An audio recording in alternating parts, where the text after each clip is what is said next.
vexo a miña aldea como un lugar de vacacións simplemente. Eu vivo ali e sei o que é vivir ali, os meus pais viviron ali toda a vida. Dende logo que cambiaría iso, que a xente que non o vira como simplemente un lugar de vacacións.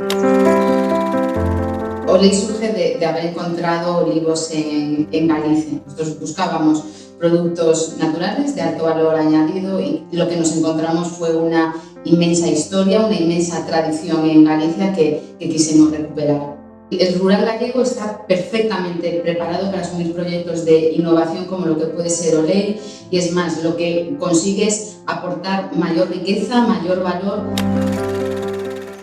30 animais en produción, donde temos unha queixería que elaboramos todos os produtos do leite que nós producimos e ao mesmo tempo ten un proxecto tamén de ecoagroturismo, que complementa a actividade principal. A verdade é que está bastante afianzado, entón, pois, bueno, consolide, tende que avance máis a modiño, pois seguirá avanzando.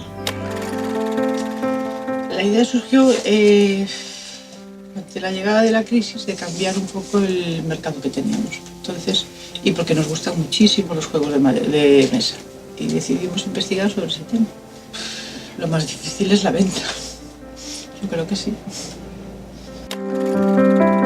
Non é unha cosa nova, é intentar retomar unha historia agrícola do pasado e reimplantar de novo o lúpulo en Galicia.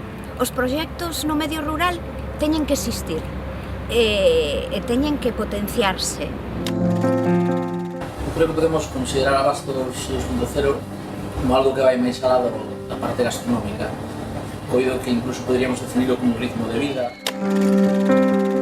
Pone un compendio de moitas cousas, non solamente unha granxa ou unha galletería, é onde vivimos, onde desarrollamos todo o noso proxecto. É moi bonito, non? Porque vas aprendendo cada día, antes pois aprendes cousas novas, sabes levar mellor as vacas, bueno, facer todo un pouco mellor. É como estar na escola a diario.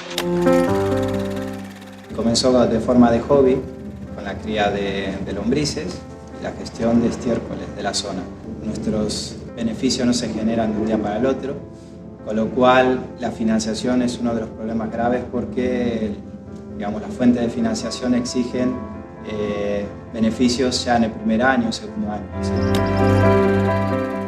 Cantos máis sexamos, máis xente xove, máis xente en idade de traballar, pois as oportunidades tamén serán maiores, porque canto máis demanda xa nun sitio, maiores serán as oportunidades.